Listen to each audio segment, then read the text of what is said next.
Test.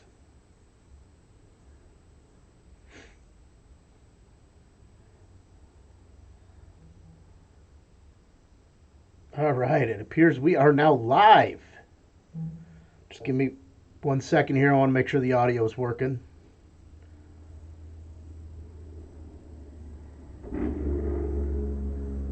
All right, it appears we...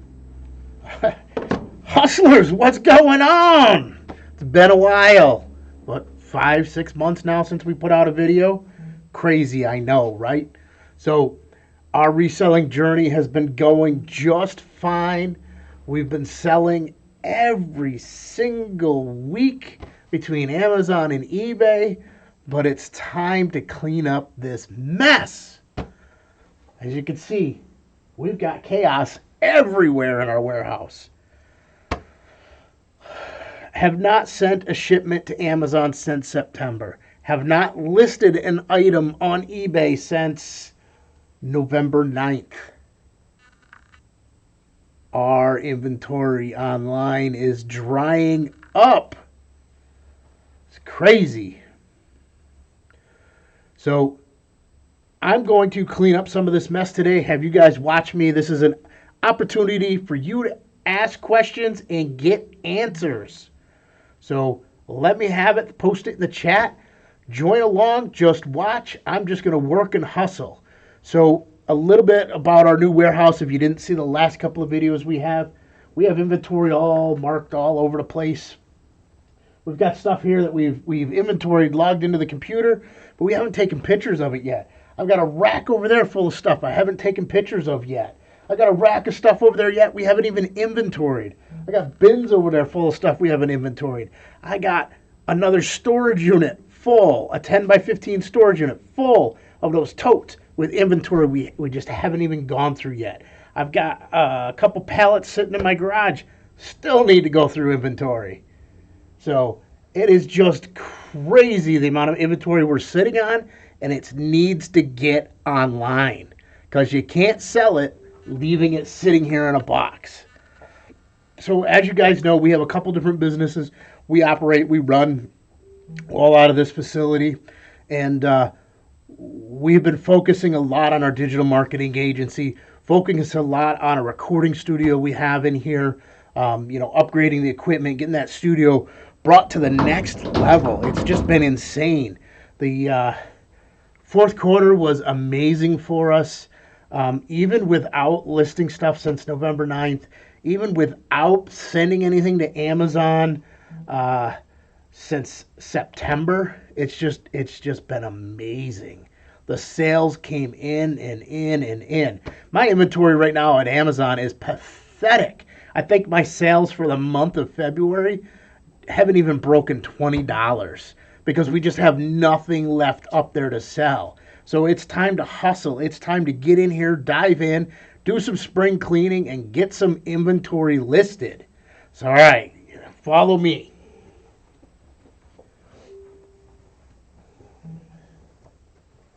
First up, we got to get rid of these boxes.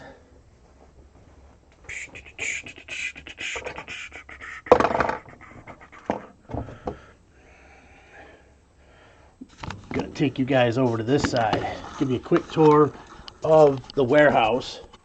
So, give me 1 second. All right, not my face. So as you can see, we've got a mess everywhere in here. I got inventory everywhere.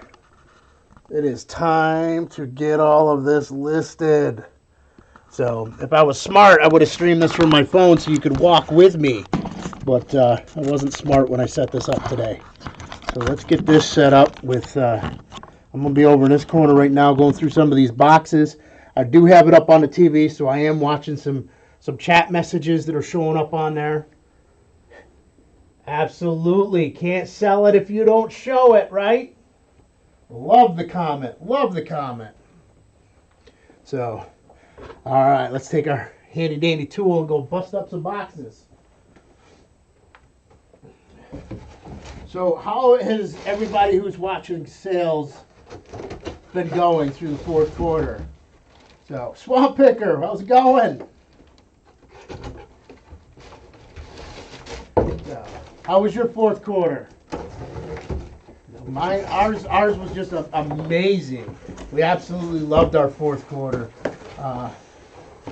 Even without putting any effort into it, just planning ahead of time in like August, July and August, and buying all the inventory that we did and sending it to Amazon just made it so that we could focus on other areas of our business for the fourth quarter and not have to worry about, what was selling, what was not selling. It was just amazing. There was things that, we didn't think were going to sell, and they blew us right out. And then there was other items that, we thought were going to be a hot item, and it took a lot longer to get them to sell. But, as we got closer and closer to Christmas, that inventory was just flying off the shelf. And there was a few items that, come December 25th, I was like, man, we're going to be stuck with these things. And by mid-January, they were gone. I don't think I've pulled any inventory back. May have had a couple of returns. I automatically have my returns on Amazon come to us, just so we can, check them over and make sure that there's no quality issues before they get sold to somebody else. And we get some bad feedback left because they got a defective product or an open product and we listed it as new. So I don't let Amazon make that decision for me. I tell them any return, I want it coming back to me. And then, I decide where and when I send it back to their warehouse. eBay sales, we have 5 eBay accounts, but we really only focused on 2 the latter part of 2019. Those 2 accounts did all right. I mean, obviously, if we didn't put in the effort, we didn't reap the reward. We sell stuff on those accounts every single week. Matter of fact, I got a couple items I got to ship out that sold last night. As we got closer to Christmas time, I got a little bit nicer with the offers we would accept. There were some things that I just wanted to move inventory, clear it out, because we're sitting on so much. So I just, was taking offers that I normally probably wouldn't have. But at the same token, I didn't take any offers that, wouldn't allow us to make a profit. Don't run a charity, so got to pay the bills, right? So. Oh, it's been crazy. I kind of wish I did set this up on my phone. Because like I said, I'd love to give you guys a full tour. I don't think we've done a full tour since we moved into this warehouse here. It's quite the mess right now, and things got out of hand. We went kind of overboard and crazy on the video and audio studio that's on the other side of the wall there. We put in a full production studio to be able to do like in-seat interviews. We got a couple podcasts that we run in the digital marketing world. We got some video channels that we run in the digital marketing world. We got some series that we want to do on there. We've been doing some other kind of video production with a couple people locally, and it's been interesting. It's a hobby that we've made a little bit of money at, so we invested the money back into building the nice studio, and we have a group of people lined up who want to rent that space from us to be able to use it to produce their YouTube videos or produce a podcast. So it kind of just pays for itself. A little bit of upfront cash on our part, but a little bit of work, a little sweat equity, putting all the stuff together. That's going to go in the other room. But in the end, it's all worth it.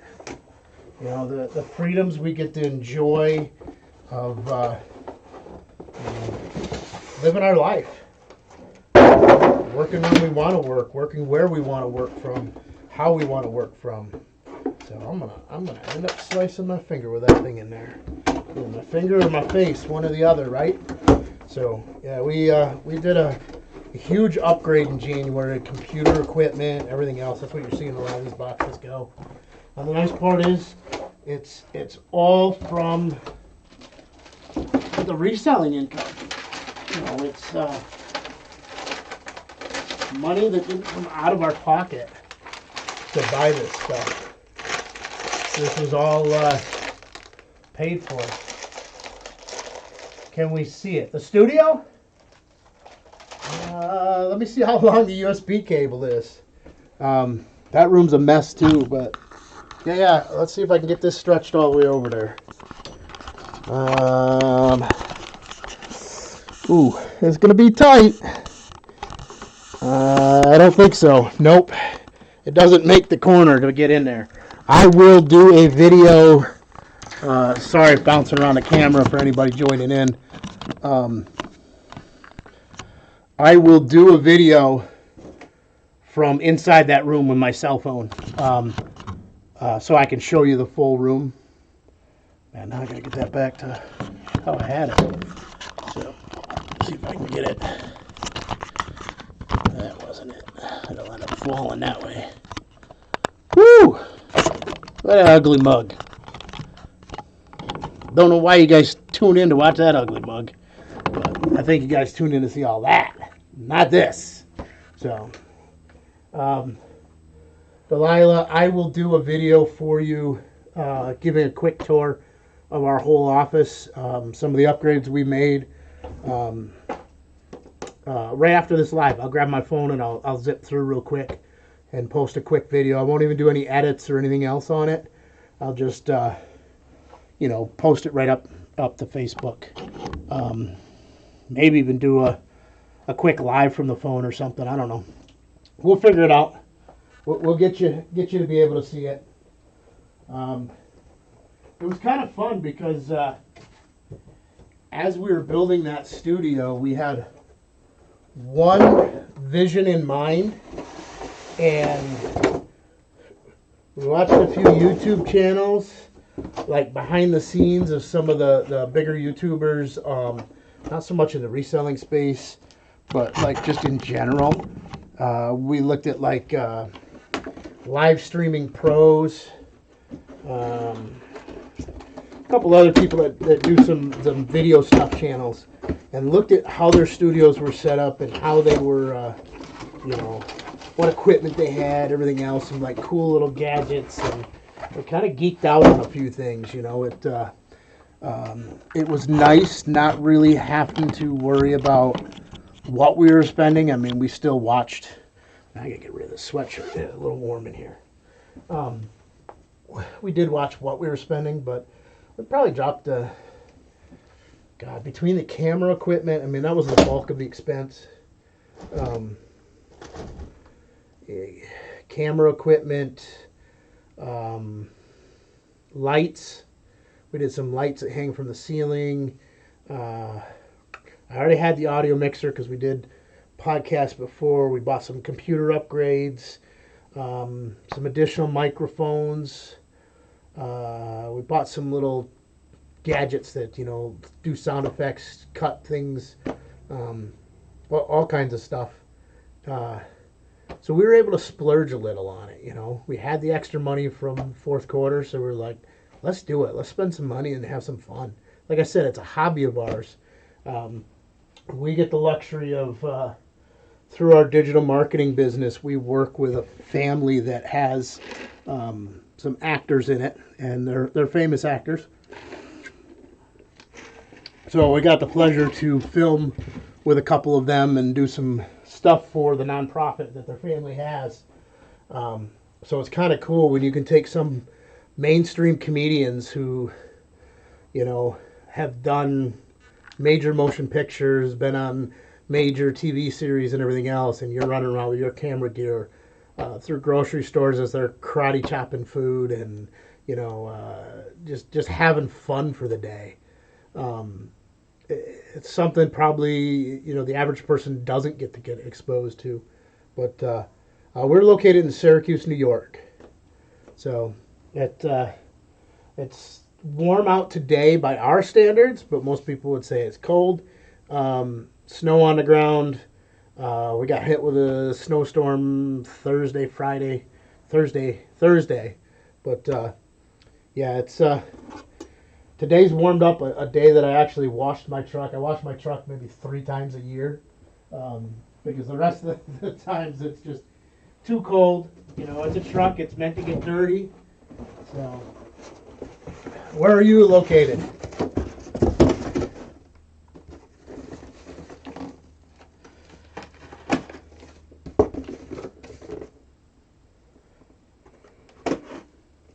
So I know we've got people that pop in here from all around the world.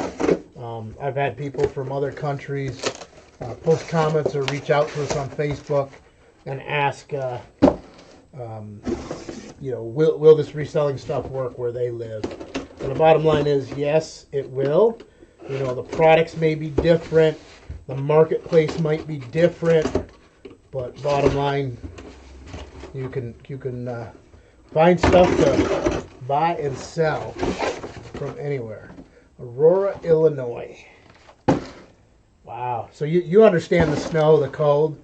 You know, you get a day that's in the 20s, maybe creeps up above 30s, and hey, you're ready to put the shorts on.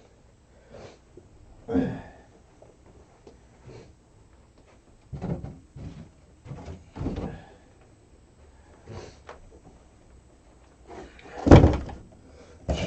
decided to do something different with this live stream, and this is, you know, getting a little more creative, bringing some of the stuff that we do on our digital marketing channel into our reselling world.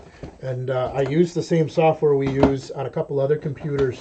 I brought the webcam out here into this room, connected to our shipping computer. But kind of like a similar type thing, having the layout with the ability to have the chat in there and everything else. So I don't have to stare at the computer screen. And I'll show you real quick. I've got it up on TV on the wall. As you can see, there is a few second delay. But that allows me, while I'm working across the room, to be able to see your chat messages and everything else. So, Swamp Picker 32, you guys must have been freezing. Break out your winter coats and, you know, everything else. Yeah, it's funny. You know, I've been to Florida. Actually, I'm going to Tampa here later this week. But Florida in like April, and it's, you know, 50 degrees out, and people are running around in winter coats. And I'm in the swimming pool, or I'm jumping in the ocean, and they're all like, "You're crazy." I'm like, "No, I'm from New York. Not crazy." So, but yeah, it's just crazy.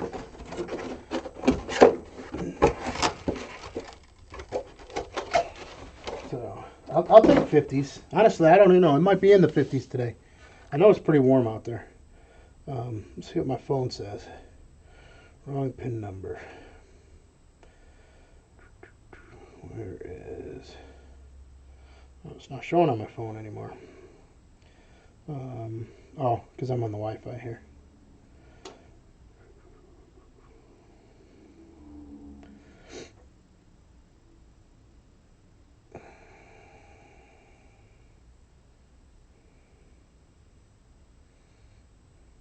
"34 degrees, according to our local news station right now.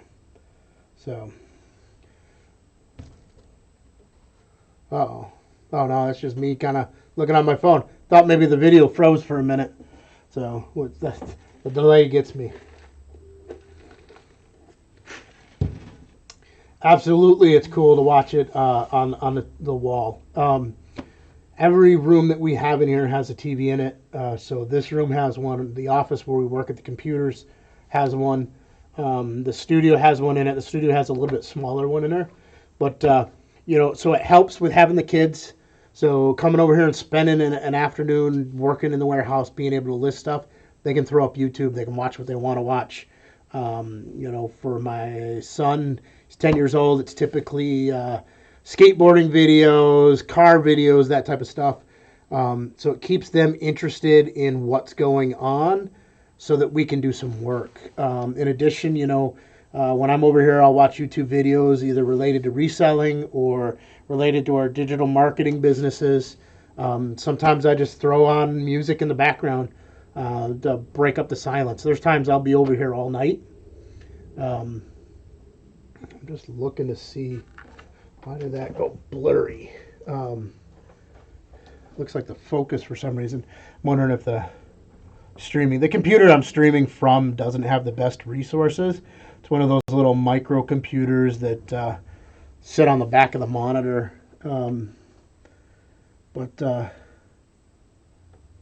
Yeah, that's so smart. Absolutely. This is a family business for us, so we find creative ways to keep the kids involved in it, so that they enjoy being a part of it. It doesn't become a chore to them. But it's we have fun. We do this because we want to, not because we have to. We do it so that we can set a freedom, control our own destiny. It's getting closer and closer to the time that we're going to walk away from our full-time jobs. Financially, we probably could have already, but we're just trying to get 100% of our debt paid off. No credit cards, no car loans, no mortgage, no anything.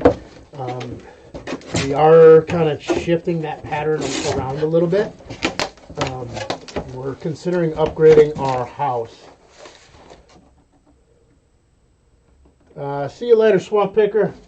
I haven't been watching your channel lately, but I'll go check it out and see if you got anything new up. I actually haven't been watching much of anything lately. Just been busy.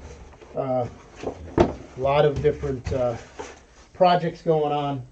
So the digital marketing business does a little bit of all kinds of things, from social media management to SEO, website development. We also build custom web-based applications, and we took on several large projects, which is part of why we weren't reselling. And we have a team that works for us of about 12 people. 3 of them are here in the local area or within probably an hour of us, and the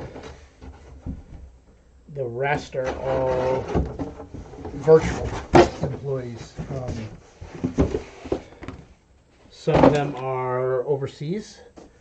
They don't really do anything with the reselling business, although a couple of my admins are interested in doing some stuff with the reselling business. So we might have them through InkFrog, or we're going to build a custom app ourselves. Have them take inventory from a Google Sheet and kind of import it, do the research on pricing, lay them all out, but actually we decide what goes live on eBay and when. I will never give up that control to anybody else. All right, that pile of boxes is done.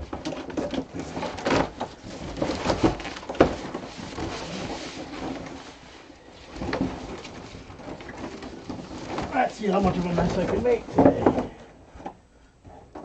I'm supposed to be cleaning up the mess, not making a mess. So,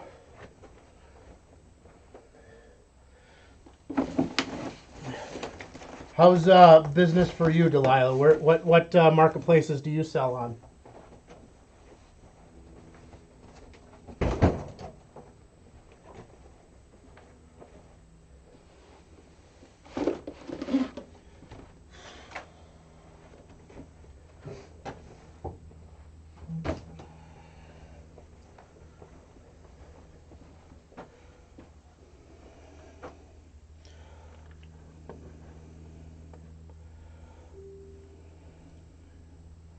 Looks like there's some other people watching too that are not joining in the chat. Throw in there a good hello on a chat message and let us know you're here. We'd be happy to answer any questions you have about the reselling process, how we make money, where we buy our items, what type of items we source. all kinds of stuff.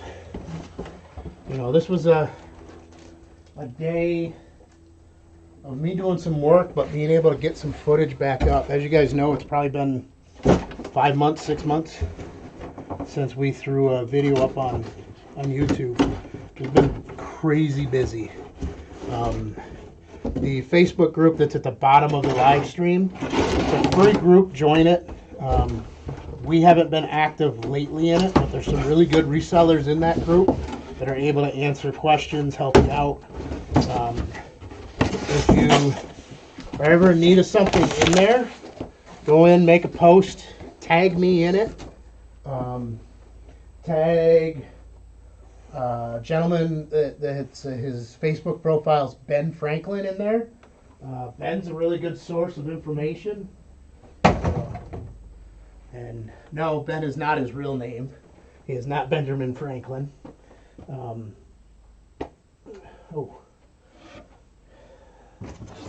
Got boxes everywhere. Man, I got a whole cart of empty boxes over here. So, we usually try to save some to reship in, but I'm at the point where I got so many, it's time to just recycle them. What did I do with the cover? There it is, before I slice my finger off. And these Scotty peelers are great. So we typically use the plastic ones to remove labels, any kind of adhesive, sticky stuff.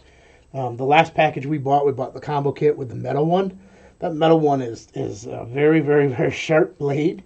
You definitely don't want to run your fingers down it because you will slice them open like a razor blade. So it's probably one of the best investments we had made was buying those things. I bought, I think it was a 3-pack of the plastic peelers along with the metal peeler 3 years ago. And still use them to this day. I've got to find where the other two are because I only see one here. I know they're floating around. I think one's in our storage unit. One might be at our house. But, they hold up. They're worth their weight in gold. All right, you're not a reseller yet. You're in the process of getting this party started. Going into the business with my grandson and getting our ducks in order to start with a couple... Oh, in a couple weeks. All right. So I got you. No worries, no worries. That's the best thing you do. And there are so much free educational material on YouTube available to you to help you get started, help you figure out what to buy, where to sell it. We've dabbled in a little bit of everything. We've sold on multiple marketplaces. Right now we primarily just do eBay and Amazon. We were doing some Facebook Marketplace. We just didn't have time to keep up with it. We did some flea markets for a while, which is a lot of the little stuff we have. We could take there and get rid of it $1 a piece and walk away with $4 or $5 grand in a day. We're actually considering. So the building we're in has some empty spaces, and we're considering renting one of them for a weekend and doing kind of like an indoor garage sale, warehouse sale, like everything's $1, and generating some cash that way. I'm waiting till I come back from Tampa next week. No, I'm not going down for a reseller meetup. I'd love to see Ryan and Allie again. I'd love to, meet with a couple other resellers I know that are in that area.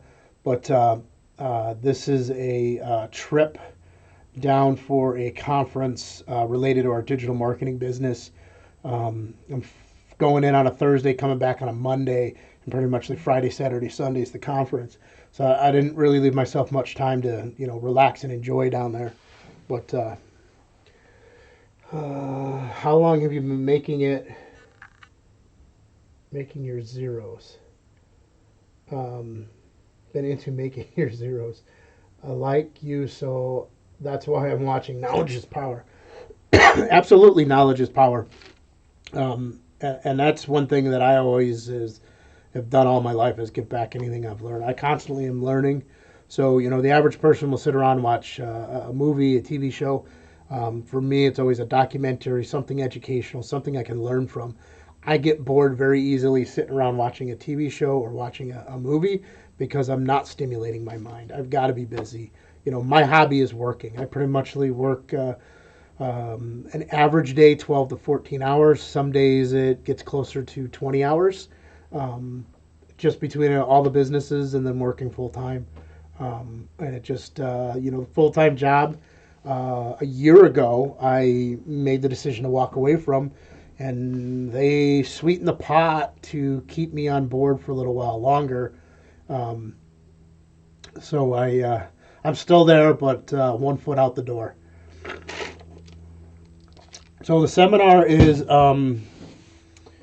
prospecting and sales for like large ticket items. So taking our SEO business, our digital marketing business, instead of going after the clients that can pay $500 to $1,000 a month, going after the clients that can pay $3,000 to $5,000 a month for our services. Stepping that game up to the next notch. 2019 was a really, really, really good year for us across all the businesses, and without much effort.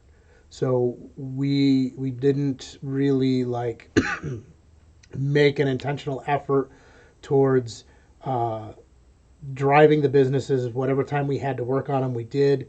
We really didn't make an effort after going out and getting new clients or actively putting stuff online. As you can see by some of the videos we put out, that it's sporadic for us. It's we had a really great year financially, and it kind of opened our eyes. Okay, if we could do this, just hustling around part time, what could we do if we actually spent the time and did it full time? What could we do if we put our efforts towards this? So it's looking at different areas, and that was when we made the decision to bring on a couple people locally to help with sales and the digital marketing side of things, as well as different revenue streams. So our goal is to have 6 to 7 revenue streams at any given time. That's an increase from our goal last year of 3 to 5, which we achieved. We make money between reselling, the digital marketing services. We also had some affiliate incomes. We had some other consulting work. I taught a couple courses for different providers online, mostly towards the digital marketing realm.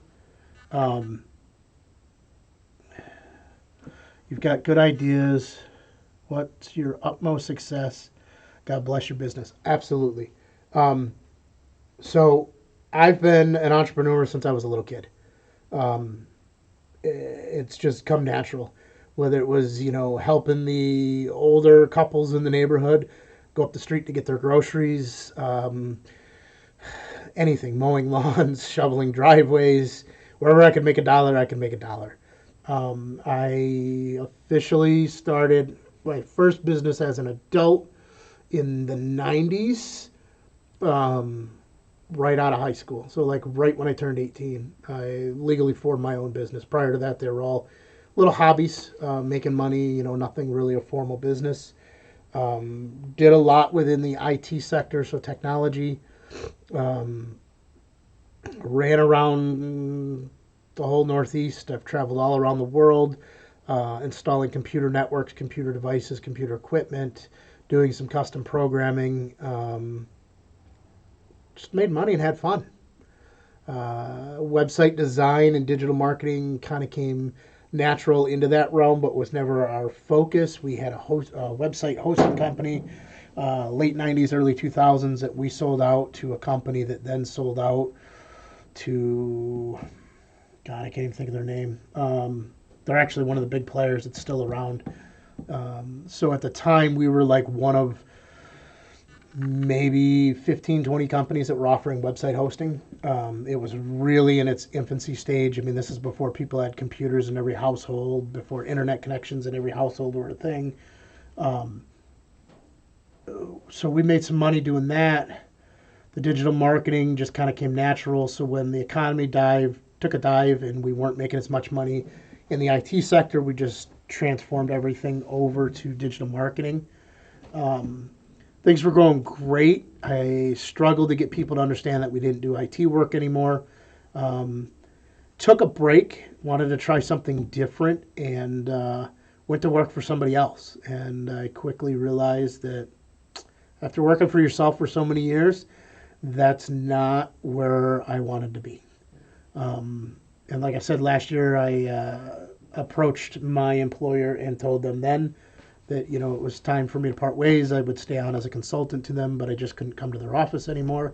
And literally watched the gentleman I'm telling that to, his knees kind of just buckle out, and like he almost dropped. He's like, "No, this can't happen."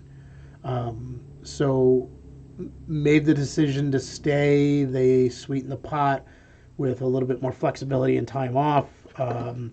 Obviously, increase in money, and a few other things. And here we are a year later. I helped them get through a merger with a major corporation. They got bought out. Really have a good solid foundation in place for what we do. Have a great team in place, everything else. So it's kind of getting to that point again where it's time to step back and say, okay, let me just consult with you. And, I don't need to come here every day, and put those efforts towards this business here. My goals for all of our businesses for 2020 is to be $500,000 in revenue. So $500,000. We were not too far off for 2019. I think we were just shy of like 350 without really trying. So if I actually try, it should be a no-brainer to be able to hit 500,000. Now that's not easy money. That we do work for it.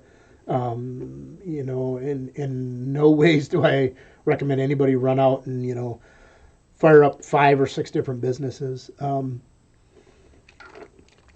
We restructured our business organization in December because the way we were structured, everything was individual. So I got hit pretty hard with taxes for this year, or for 2019, because like expenses or a loss, say in the reselling business, couldn't offset the income making from the digital marketing business, and vice versa. So by shifting to where there's one parent holding company of all of the other companies, I'm able to combine those incomes and those losses, so that overall, we can take a deduction on any hits that we may take, or losses. Ultimately, you don't want a loss, but when you're running 5 to 6 businesses, your focus can't be on all of them. So sometimes there is a little bit of loss, especially for businesses that are just starting out.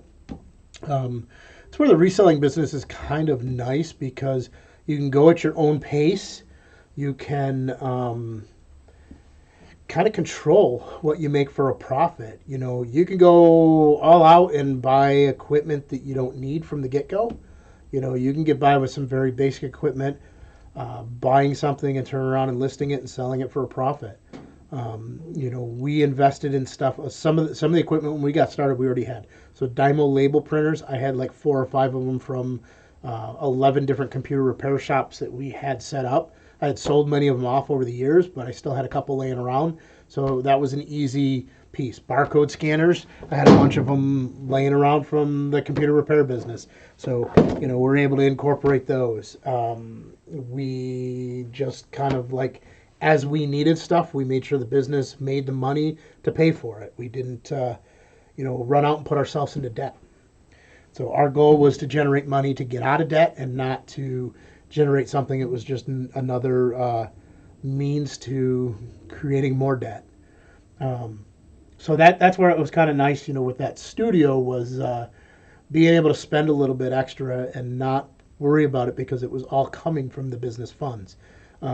So that's going to help write off some of the expenses that were in there can be used towards a write-off for the businesses, because we do use it for video production, audio production. And then once we start renting that space out, we're able to make income off of it. So, but yeah, it's crazy. It's, land of opportunity for those who want to hustle and make money. I really don't like it when I sit around with somebody and I hear them complaining like there's no opportunities. New York State kills us with taxes. Yeah, you're right, they kill us with taxes. But what are you doing to change your life? These are the people that work a 9 to 5, making minimum wage, and are content with it. But then want to complain that they can't afford something or they can't make money. There's always ways to go out there and hustle. There's always things you can go do. It's getting more and more where you're seeing in society, people are quick to beg and ask for a handout than get out there and work and earn a buck. So it we have an issue in the Syracuse area with some people that are constantly standing on the street corner begging for money and everything else. And they'll put up a sign, say, they're hungry. You offer them food, they don't want food. They just want cash. 9 times out of 10, they're taking that cash to go buy drugs or alcohol. They don't want to work. They don't want to hustle. I've had a few that I've stopped and said, hey, I've got work to be done. We've got tons of inventory that needs to be checked in. Crushing up these boxes. I gladly would bring somebody in here to help them out. I'd buy them a meal. I'd pay them for the day. They don't want to work. They're like, oh, yeah, no thanks. I'll just stand here. So it's very difficult for me to talk to those type of people, because naturally I've just always hustled for anything I wanted. If I wanted to get something, I wanted to purchase something, I found a way to make the money to go buy it. So that's what I meant by making your own zeros. Absolutely, 100%. You got to be in control of your own destiny, your own future. It's just crazy. So, Delilah, you said that, I refuse to work and let a company determine my freedom and give me limitations. Absolutely. Absolutely. So you got to be in control of your own freedom, So you were talking about getting started in reselling the next couple of weeks. What kind of product line are you looking to sell? Where are you looking to source from? And what kind of marketplaces are you looking to sell on?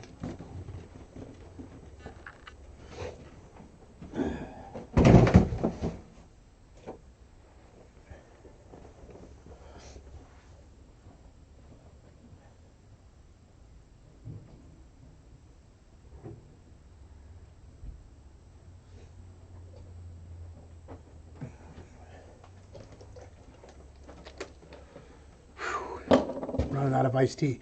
Yes, it's a McDonald's cup, but I keep filling it with my own iced tea. Stop there. I get the first one to start, so I have the ice to keep it cold. We do have a small refrigerator in the other room, and it's going to be a rough day because that was the last of the iced tea. I thought I had a couple more jugs of it here, but apparently not. So once this is gone, I got to go to the store.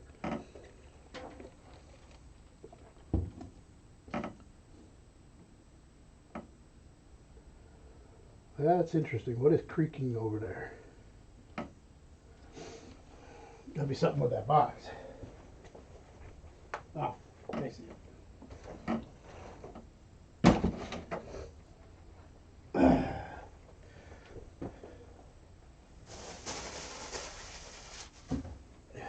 There's all kinds of aspects. I mean, we buy stuff at retail stores at full price and make a profit on it.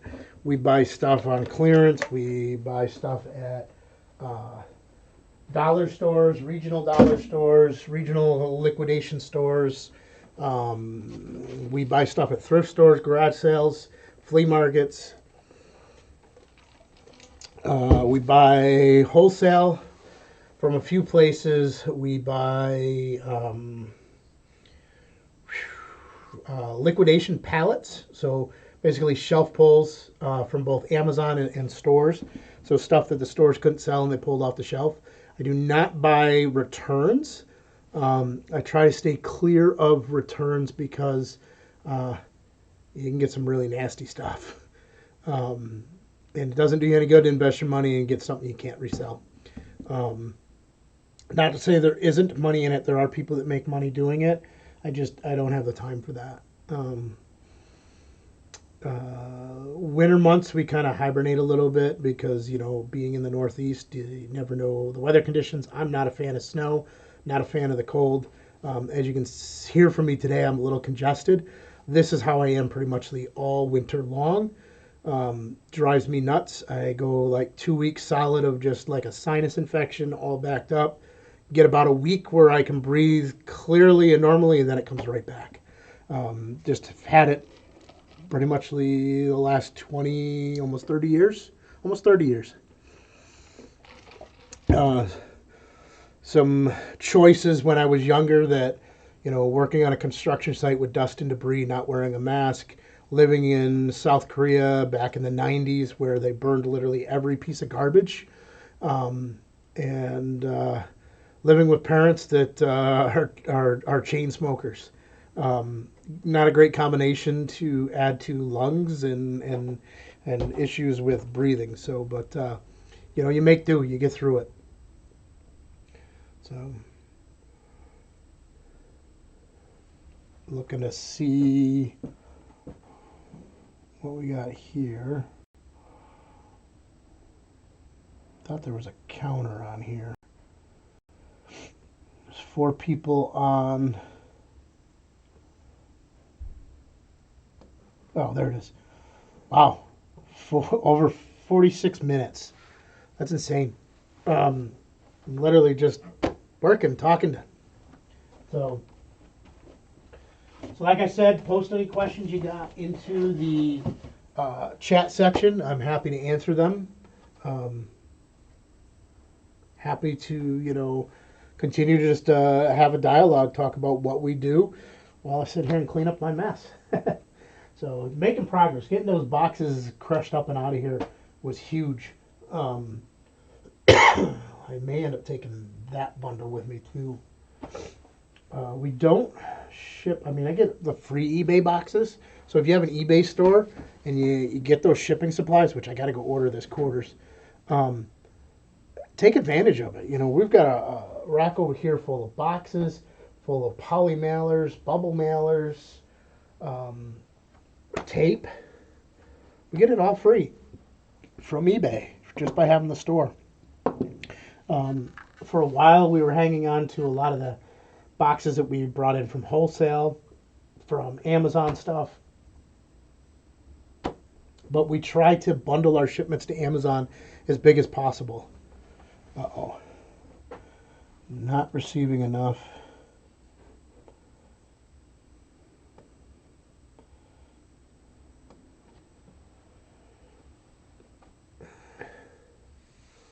I don't know.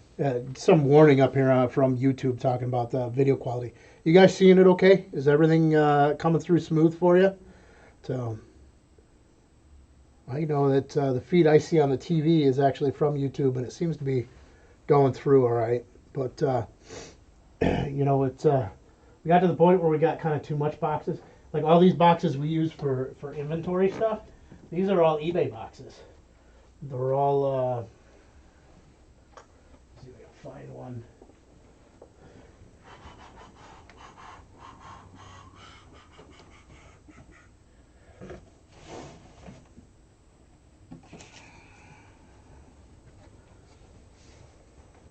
So most of them are the 12 by 10 by 8 box from eBay. So it just folds up and fits right on our shelf, so that we're able to, have rows of these boxes on the shelf, and then every one of them gets an inventory number. Let's see if I can find one of these. That's a light that actually belongs in the other room. So we assign it a inventory number with a barcode. So this is box 038. So then it goes on a shelf that's labeled. So all the shelves are labeled with numbers, letters and numbers. So like this is row F, shelf 2, or rack 2, shelf 1, shelf 2, shelf 3. So shelf 4. So, it's row F, the second one out from the wall, and then 1, 2, 3, 4 for the shelf numbers. So when we put stuff on either in our spreadsheet or into like eBay, we put location identifiers for where that item is, and it'll have the row it's in, the shelf, or the row, the rack, the shelf, and then the box number. So that pulling inventory is a matter of going, okay, here's the item, and then ship it off. So all kinds of stuff. What is that? Oh, PowerPoint. So, that we found was easier once we got to the size of inventory we did. When we had a lot less inventory, we had the clear bins that are on some of our videos. They're actually on row A. Those bins are still on that shelf. We still use those for certain things. We still have some clothing that we've been sitting on for like 3 years. It's been listed and it hasn't sold. Some of it, I think, is not even listed anymore. We may have to rip open because we pre-packaged them all in poly mailers. That was a mistake we made at the beginning. Because now I got to rip those all open to take pictures again to figure out what they are. Some of them we're not even sure what's in the package because they're not listed anymore. At one point we had an issue with one of our eBay accounts and they like cleared out a bunch of our listings. And it hurt because we thought we had that in a spreadsheet and come to find out we didn't. I'm sure we do somewhere and it's just a matter of finding it. Oh, that wasn't in the spreadsheets. That was before we were using the spreadsheets. That stuff was in like just a database that we were using. So I still do have it. I just got to go find it. It's on one of my servers. We had started building some stuff to kind of manage all of this. And now I've got a whole way that I'm changing that around. I actually have like 4 TVs over that came out of a restaurant that we did their digital menu board. The restaurant ended up closing, and when I went to go recover the devices that we have that power those digital menu boards, I asked the owner what he was going to do with the TVs, and he's like, I don't know, give me a price. So I bought those off of him. I'm going to throw 2 of them up here on this wall next to the TV that we have. One will literally walk in and it'll show us every item we have to pull to go ship, and the other one will kind of have some stats for us to be able to look at, how we're doing sales-wise, everything else. Last year I was diagnosed with cancer, and to get through, I did a lot of thrifting. I had this thought in mind, and I said, when I'm over these treatments, I was going to get started. I have a lot of retail arbitrage. Sorry to hear about the cancer. Cancer sucks. Dealing with my father right now. He had a section of his lung removed at Thanksgiving time. Totally know what you're going through. The family of actors that I talked about earlier that we get to do some video shooting with, their mom's nonprofit is a breast cancer research fund. So we see people day in, day out. We do some interviews with them. The fund helps them. So watching several people in my family pass from, various cancers and everything else just kind of drew us naturally to go help that nonprofit with their digital marketing efforts. So, yeah, it sucks. It affects a lot of people. And the treatments are not fun at all. So God bless you that you're making it through it, and that, you've got light at the end of the tunnel, that, this vision of what you want to go do. Any way we can help you, let us know. Even if, we got to get on a Facebook chat or something else and help you get through the next couple of weeks of getting started and getting your inventory listed, and making some money. Just reach out to us. Best way is probably the Facebook group that's at the bottom of the video. Either look for myself, or like I said, Ben Franklin. You can't miss him. It's the picture of the dollar bill. Matt's a great guy. Matt's actually one of my suppliers. He's the person I buy my liquidation pallets from. His warehouse is amazing. He's out in Western Ohio and in the Dayton area. And I've been out to his facility, but it's just crazy. So I love thrifting. However, I really want to do the warehouse shopping. Absolutely. I know what you're talking about. Out in the Midwest, there's a lot of those wholesale warehouses. Um, and I keep saying I'm going to make a trip out there to go check one of them out. There is one a couple hours west of me in Buffalo, New York, that you can go in and kind of pick your pallets you want to buy. Um, it's just amazing that you can get that opportunity. And I keep saying I'm going to go up there. I've been to Buffalo multiple times since I've found out about this place, and I just haven't made the time to go stop in.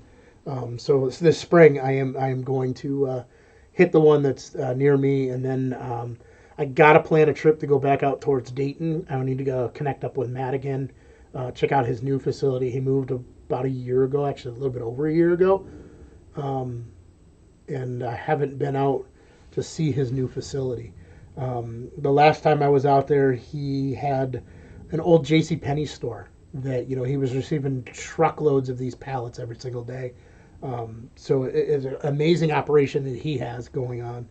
But that is awesome that you're completely free and that it was caught at stage one. A lot of people don't catch it early on, and by the time they do, it's too late. I went through that with a friend of mine a couple years ago, and that's why this chronic bronchitis scares the crap out of me. Is he had smoked for years, quit smoking, was living a pretty good life, and then one day he wakes up and starts coughing up blood, and it was stage 4 lung cancer. There was nothing they could do. Literally, he just got handed a death sentence. He made it about another year and a half. Not sure. I can almost guarantee he passed. So he became kind of a recluse. He moved back down to New Jersey to stay with his mom and kind of like stopped communicating with everybody up here. The whole circle of people that were around and supporting him, he kind of just cut off. So I think that he wanted to deal with it in his own way. I'm hoping that he didn't choose to take his own life and kind of live the rest of what time he had, but totally understand if he needed to take other measures. Not sure I'd want to be handed that death sentence. So.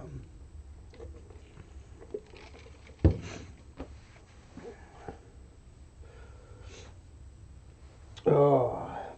So what other questions can I answer?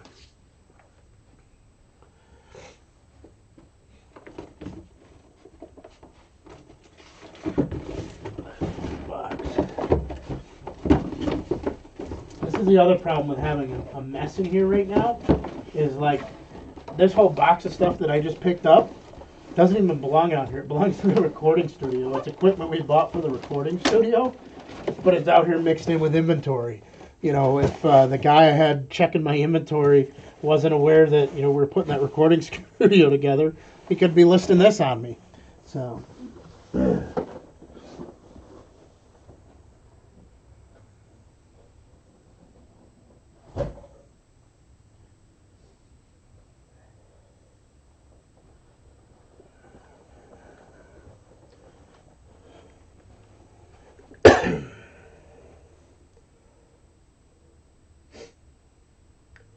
Absolutely. Having good support when you're going through something like that is what's needed. Some people try to do it on their own and in their own way, and that's the way they have to grieve with it. But I think having support there with you and people around you to, do the things when you can't do them for yourself is much needed. So. This is what I was saying. We had a ton of empty boxes. This is full of none but boxes all broken down. Time for that to go.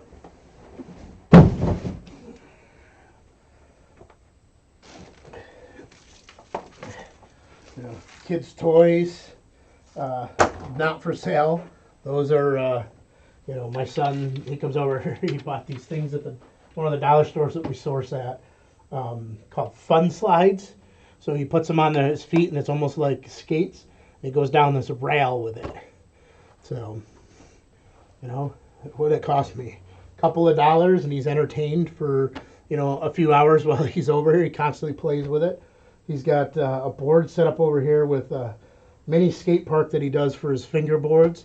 So if we're out at the hardware store or something else, I just let him pick up whatever he wants. Glue, shelf or drawer handles that he's using as kind of like rails to glide on, bundles of wood. What you got to keep them entertained so that you can be over here working on your dream at the same time. You know, craziness.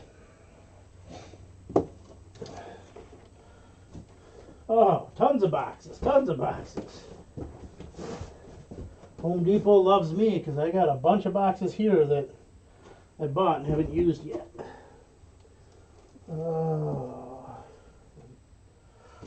This area all needs to be cleaned.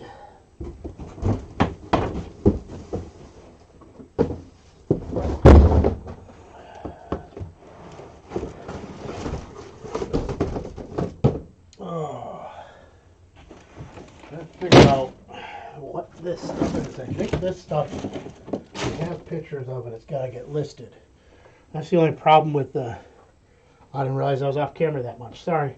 You know, we got a couple bins that I think we took pictures of. So now I got to go match up this inventory to see, because we just tossed it to the side and didn't really make a note of what it was. I had bought. Box didn't go.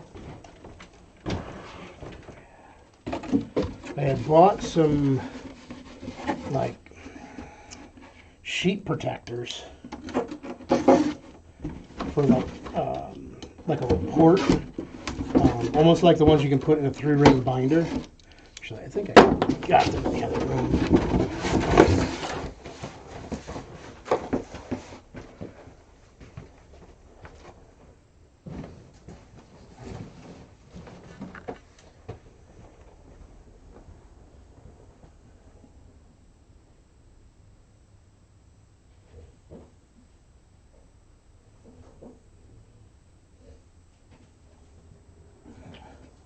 So here's my envision was I bought these sheet protectors for $1 from the dollar store, along with some little mini zip ties. These I had tons of left over from the reselling business. And the goal was, so our shelves over there that we have like new inventory coming in, inventory ready for photos, that type of stuff.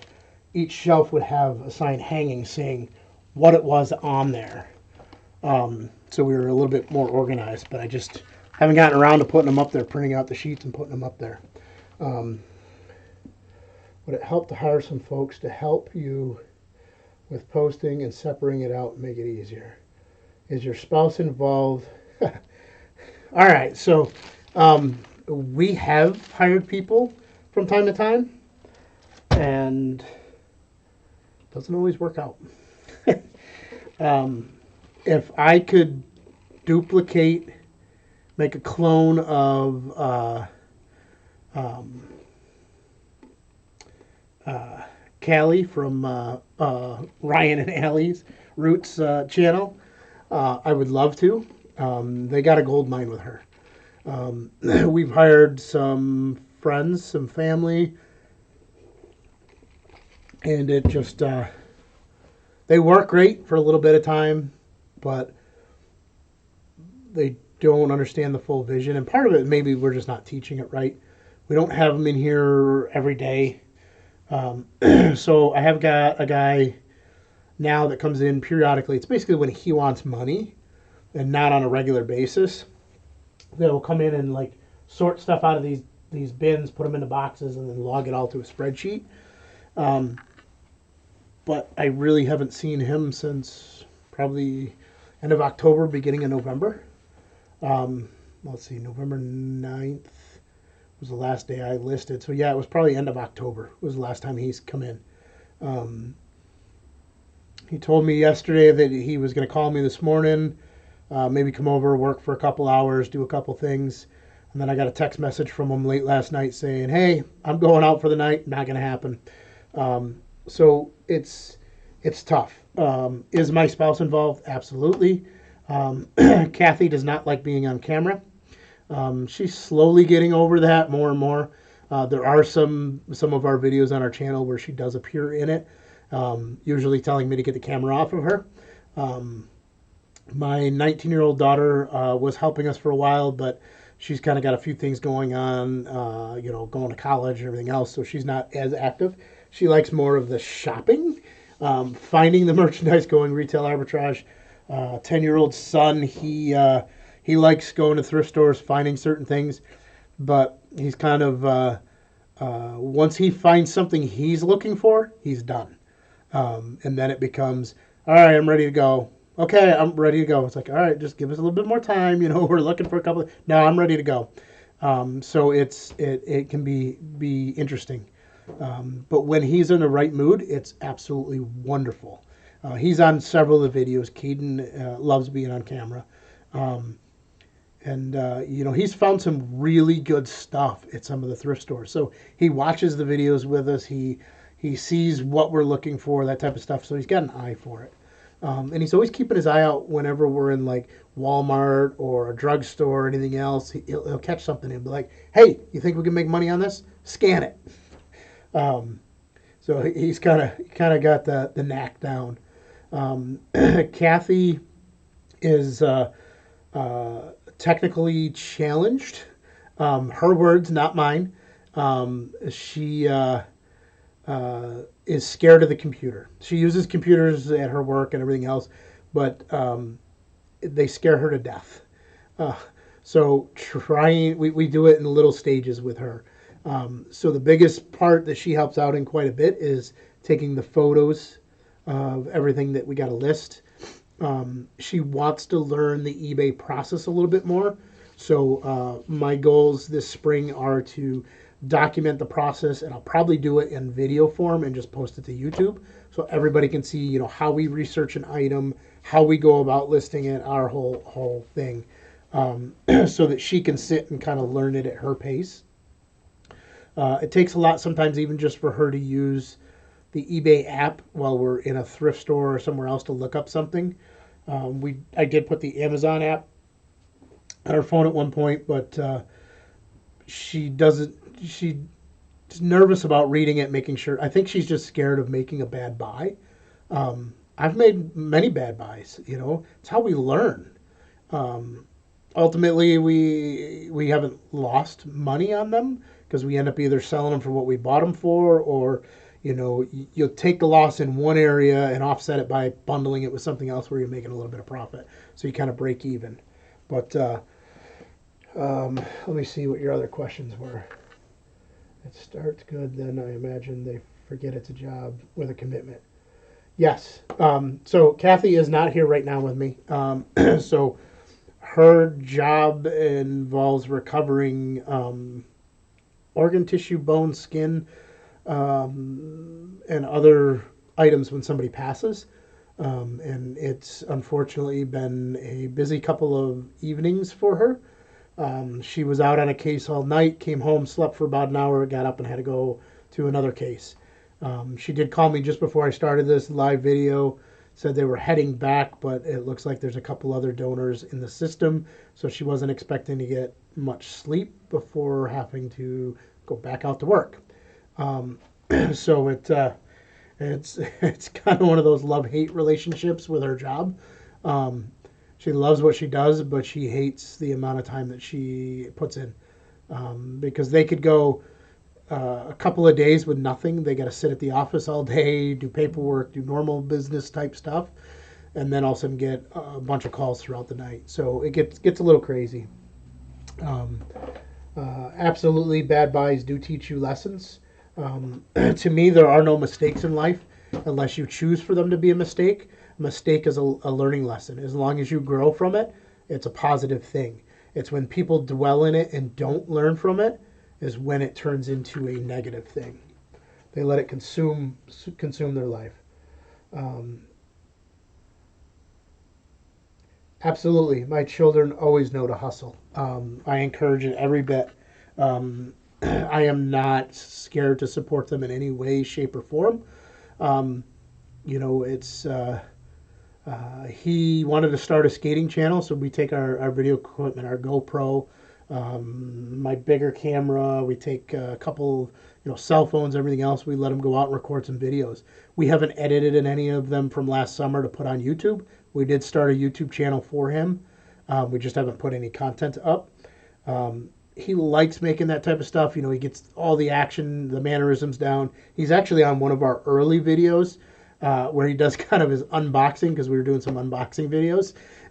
He went and grabbed like a bunch of his own matchboxes, threw them into a box, and he's like, all right, we're going to go from here. It's actually a hilarious video because he's like, don't forget to subscribe, hit the like button. He's got all the motions down, everything. So it's fun to watch them learn and grow from it. My 19-year-old loves being behind the camera. We do some video shoots as part of our digital marketing agency for various businesses around the area. We've done, karate events. We've done grand openings of businesses. We've gone in and shot commercials for businesses. The nonprofit that I work with, we do a bunch of like mini commercials that go online for them. All kinds of stuff. She absolutely loves that, so she's been an integral part in designing the studio, buying some of the equipment, setting everything up. So she's all into that end of it, wants to start her own couple of channels and do things, so we'll gladly support her. Do anything that helps them hustle and make a living for themselves and be in control of their future. That's the whole object of our channel, is our journey to freedom. Freedom to do what we want, when we want, where we want. Become 100% in control of what we make. It's the lifestyle that we choose to live.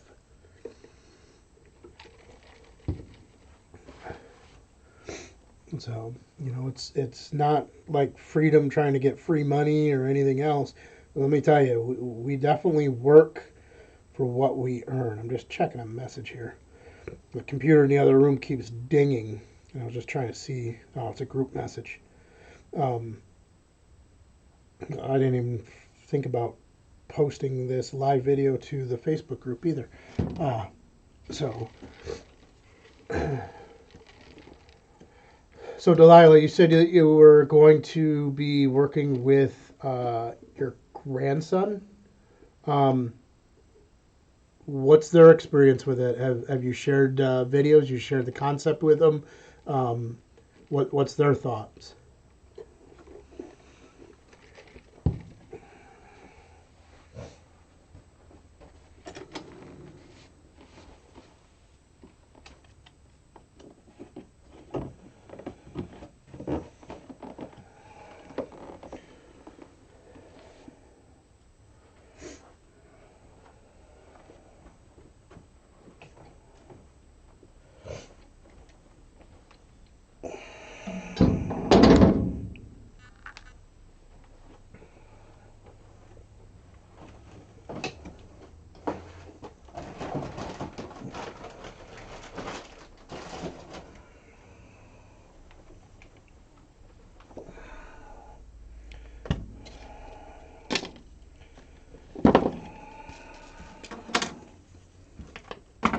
Man, I'm finding stuff everywhere.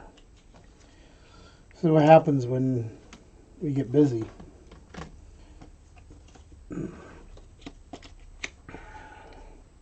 Like stuff that doesn't even belong on this workbench. So this workbench over here is our shipping station. It's primarily where we keep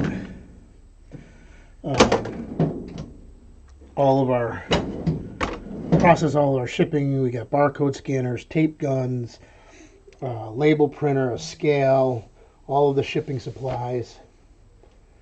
He's totally fired up. How old? How old's your grandson?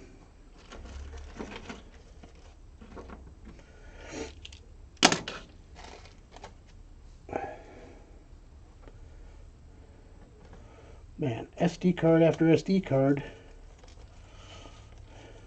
Which cameras are missing them?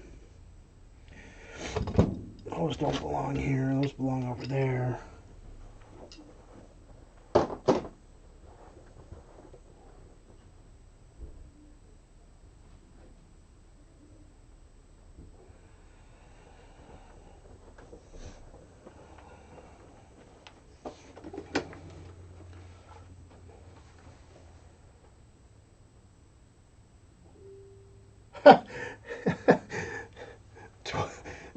Wow. So I was expecting you to say like, 7, 8 years old, 23-year-olds. That is awesome because that changes the whole game.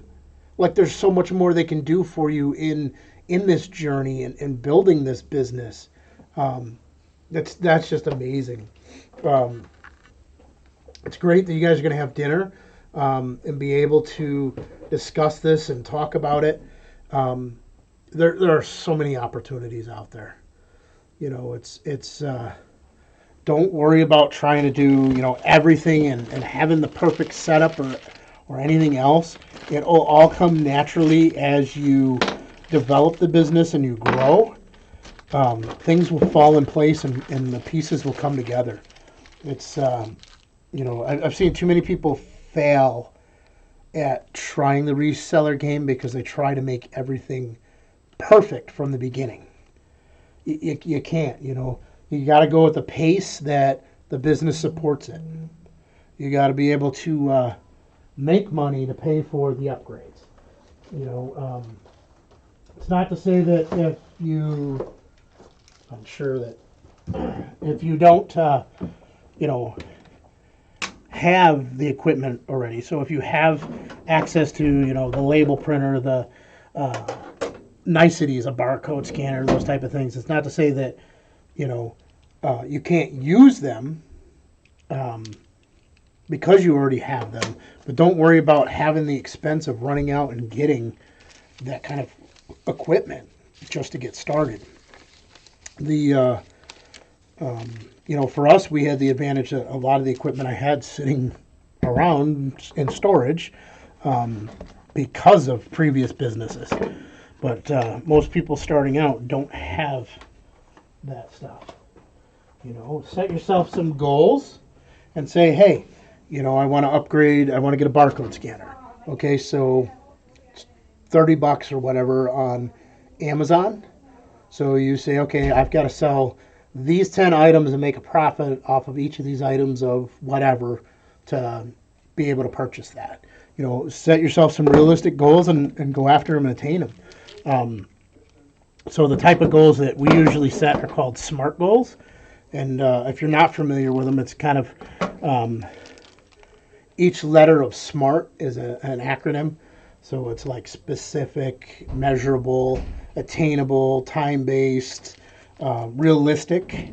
That's where people get far-fetched. Hey, I want to make $1 million in this business by the end of next month. Not going to happen. Not unless you're willing to invest a lot of time and money and hire a lot of staff because, can you make $1 million in the reselling business? Absolutely. I have sat across the table from many resellers who do that level and more, but they didn't do it the first year they started. They didn't do it when they first began. They worked themselves up to it. They hustled. They built their empire to where it is today. And to make that kind of money, they're not doing it alone. They have a team of people that work for them and with them, scouting products all across the United States.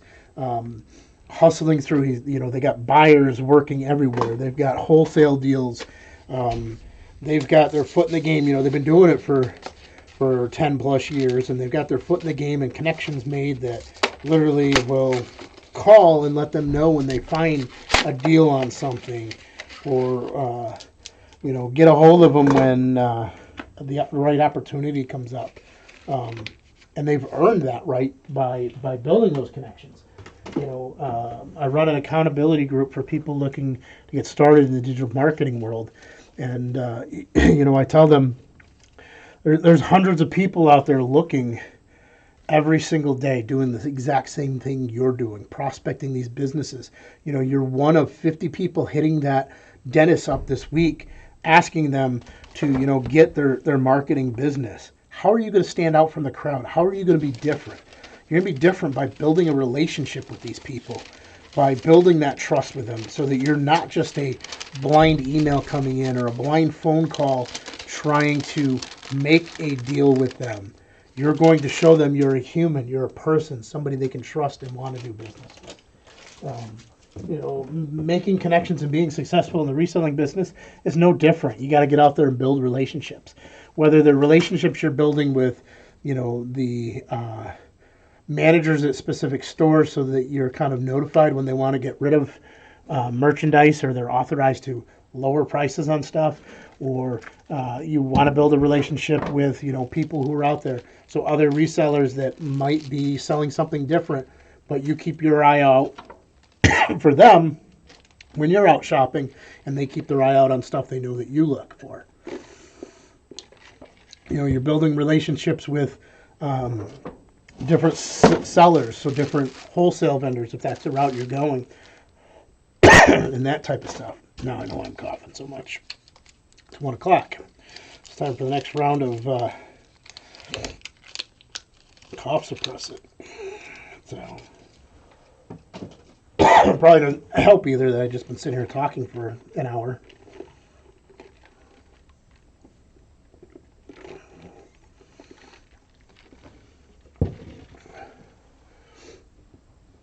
Oh, sorry, I missed some of your messages here. So your son's a videographer. That's awesome. He designs gym shoes. Interesting. My son, Caden, a 10-year-old, would have some great conversations with him. He's one of those sneakerheads, shoe buff. He can look at a shoe and tell you exactly, what year that Nike shoe came out, and it tells you the whole story behind it. To me, shoes are shoes. I put them on my feet as long as they're comfortable. I'm happy. You're welcome for the priceless advice. That's what our whole goal is to share and give back, so that others can enjoy that journey to freedom as well.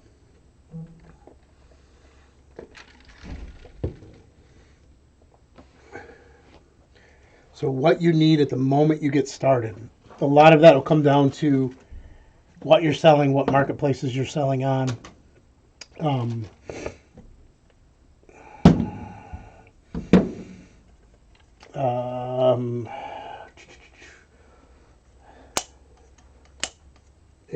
It varies. Obviously, a good smartphone you can take pictures with. You don't have to go out and get a camera right away. We upgraded to a Canon PowerShot camera that we take our eBay photos with, and primarily we went with this camera. We had a couple other point-and-shoot cameras laying around. I want to say maybe this was like $100 or something. We bought it on Amazon.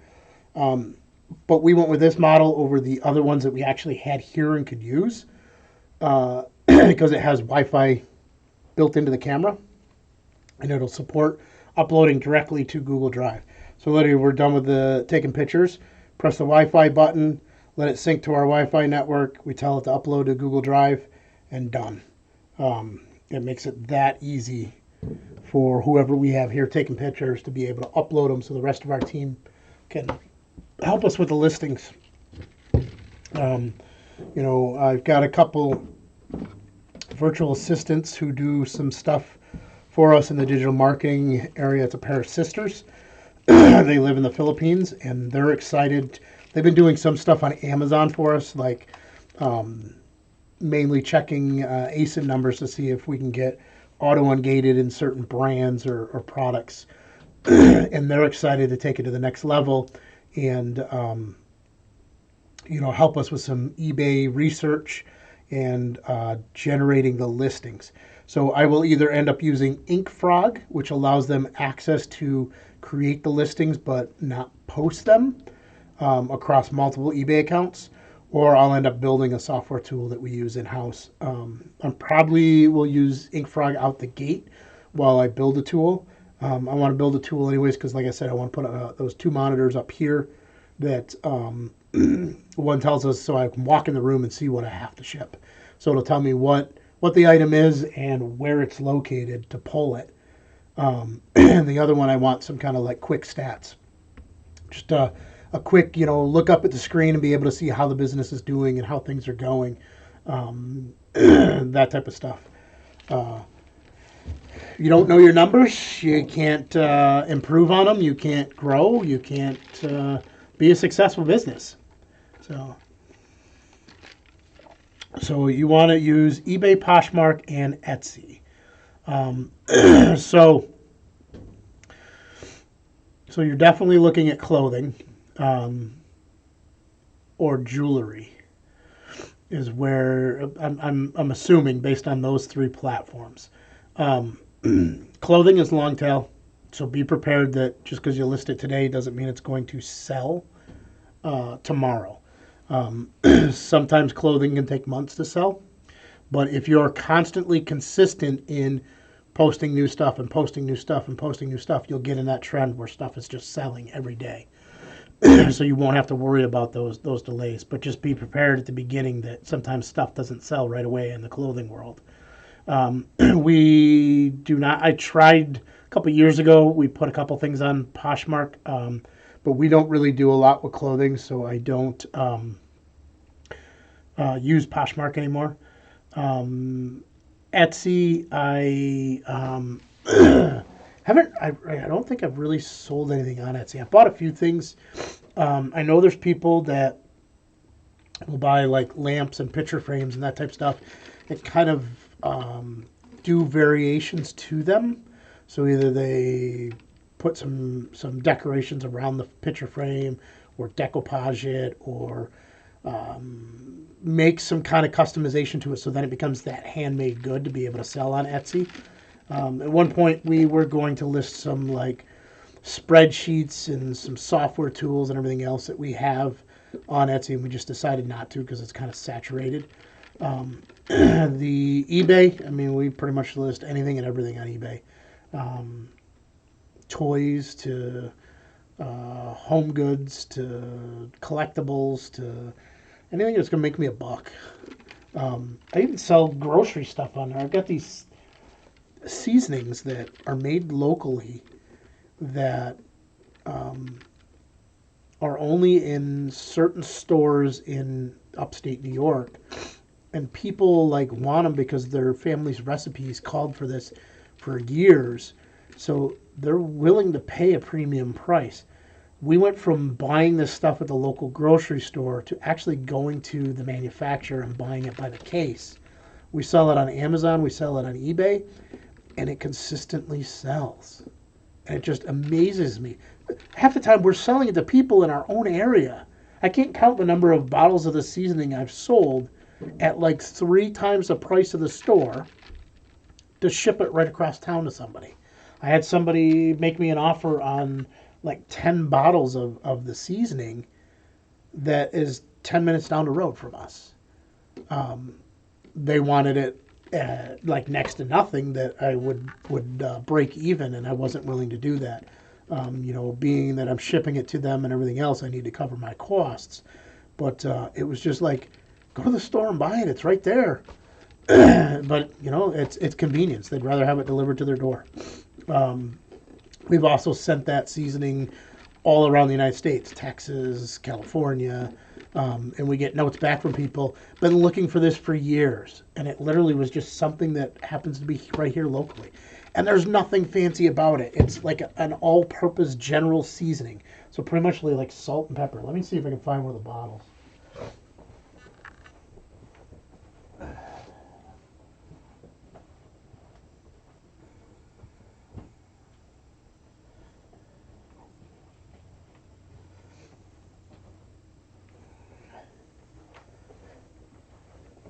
Yeah, it's crazy. Ingredients: salt, pepper, garlic, spices. There's like nothing to this stuff. They got a couple different flavors, but it's crazy. So yeah, we do a lot with eBay. We have 5 accounts. Only 2 of them are we really active on. The other 3 we set up. We were kind of like separating out and trying to do different product lines on each. But it's got to the point where we just put anything and everything on the 2 accounts. We phone cases, screen protectors, electronics, games, stuff we buy at garage sales, stuff we buy at thrift stores, stuff we buy retail that might not be enough profit to be able to send it to Amazon. Occasionally we'll buy stuff that, when we see it in the store, it's good. We come back here, we finalize some numbers, or the price changes by the time we get it back in here and do the research to send it to Amazon. we just hold off on sending it to Amazon and send it to eBay instead, just because the profit margins were not the greatest. Very little do we actually do as merchant fulfilled with Amazon. I don't know why. I think I just like putting it all in a box, sending it to Amazon, and not having to worry about it again. Some longer tail stuff we usually hang on to, or stuff where there's just not enough profit. So we have like a whole bin of these car shades around here somewhere that came out of a liquidation pallet that we listed as merchant fulfilled, and probably every 3 months we sell one or two of them. It wouldn't be worth it to us to send those to Amazon because we'd pay too much in inventory fees to have them sit there and not sell. So I just have a bin of them sitting over there. When they sell, I pull one out, throw it in a poly mailer, and ship it off. It's just crazy.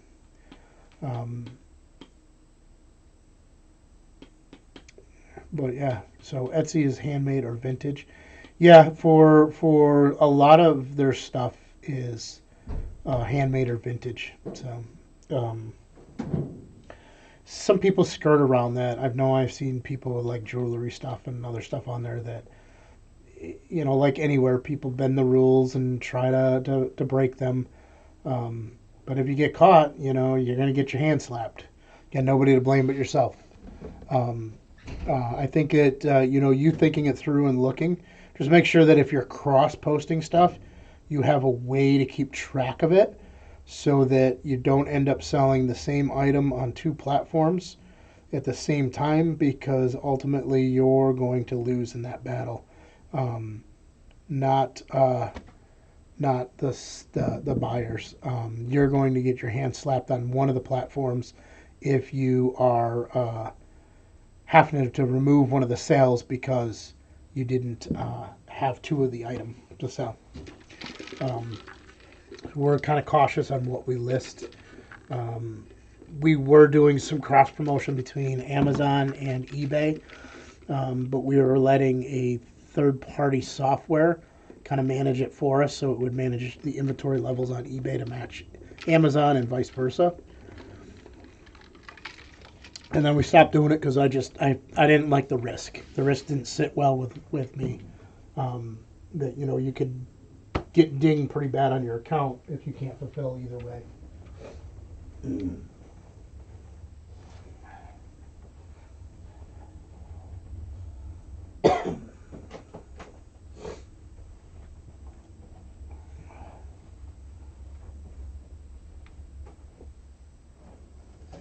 So what kinds of other things do we buy?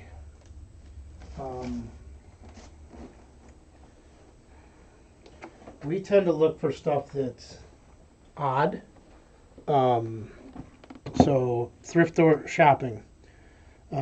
We tend to find stuff like they've been worn, but a quick clean of the bottom will take the little bit of dirt that's on the bottom of them off. And when we looked them up, they seem to be a pretty decent brand, selling pretty well on eBay. As I look at it inside, they're almost designed to be like a water shoe because it's got kind of a hard surface bottom, and then the soft canvas on the side with the breathable air. But so something like that, something like this Spalding football bag. It's not something you see every day. I've been sitting on that for a couple of months. I probably need to get that listed. $5 at the thrift store. $4.99 price tag right on it. To me, it when we looked them up, they were selling like $50-$60. So I'll take that gamble.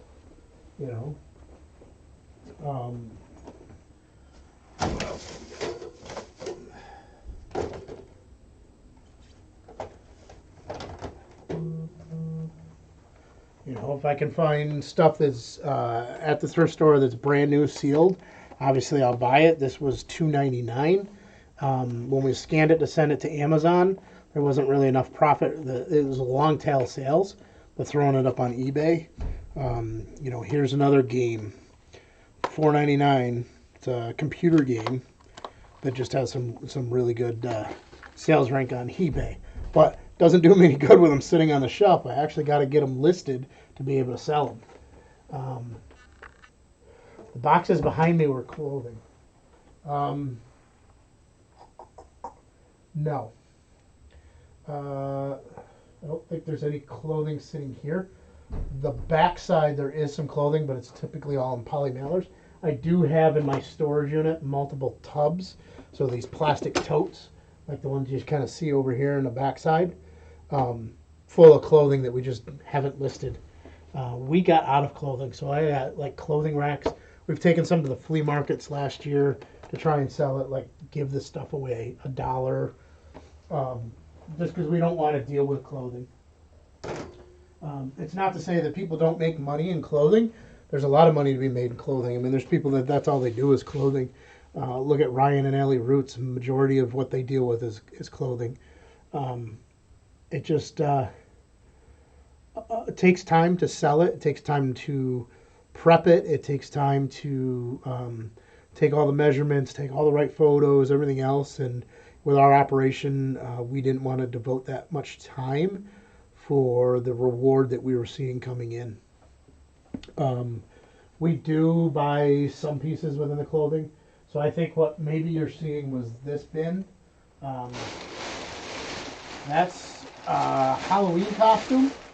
So it's like a big horse that you get in. There are some little pieces like, that might be doll clothing because I don't think that's kid clothing, or might even be clothing for an animal. There are some pieces within here. We had bought, looks like most of that stuff's Halloween costume. So that's a towel that's shaped like a shark.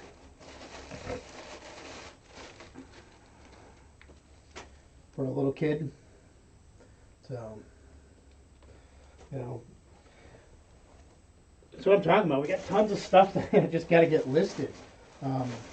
You know, Delilah, if you were closer, I'd say, come on over. I'll put you to work and teach you what we do and how we do it. But Syracuse is a little bit of a far commute from you. So it... do you have to post measurements even when there's a size? Absolutely. People will ask you, they will send you messages looking for the measurements.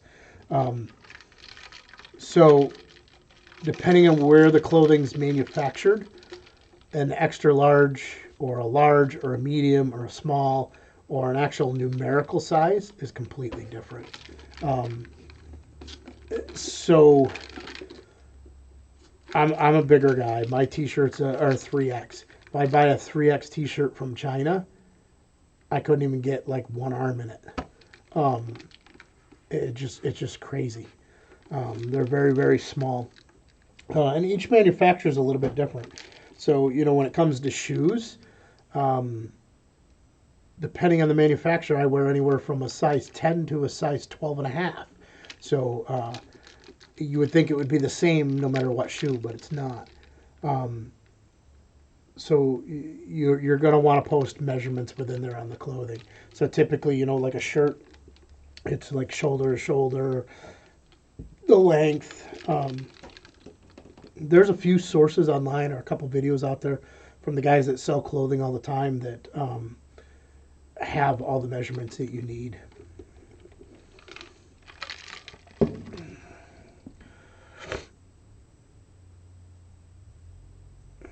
Yeah, I definitely need somebody with organization skills, without a doubt. So that is not a strong area for me. Never has been. So which is why things end up a mess. So, but it's days like today that I get to go through and clean it up.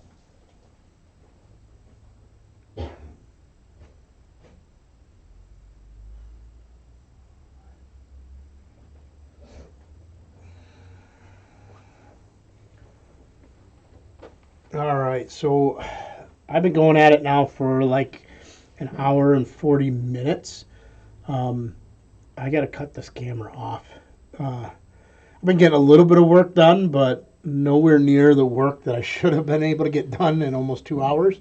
Not that this hasn't been enjoyable. I've actually enjoyed this conversation going back and forth and helping anybody kind of like grow their business or start their business. And that's what we're always here for, you know. The Facebook group you see on there, facebook.com/group/reseller journey. It's a free group. It's just a bunch of us hanging out in there. Nowhere near as active as I'd like it to be, but I also don't participate in it as much as I need to make that active. I really need to make an effort, a conscious effort to start being a little bit more active in there. My buddy Matt does monitor it quite a bit, answer questions when he needs to, tries to engage a little bit. Like I said, if you got something you need in there, tag myself or tag Ben Franklin, which is Matt, and we'll try to get your question answered. Other than that, I think I'm going to end this video, and then we'll go from there.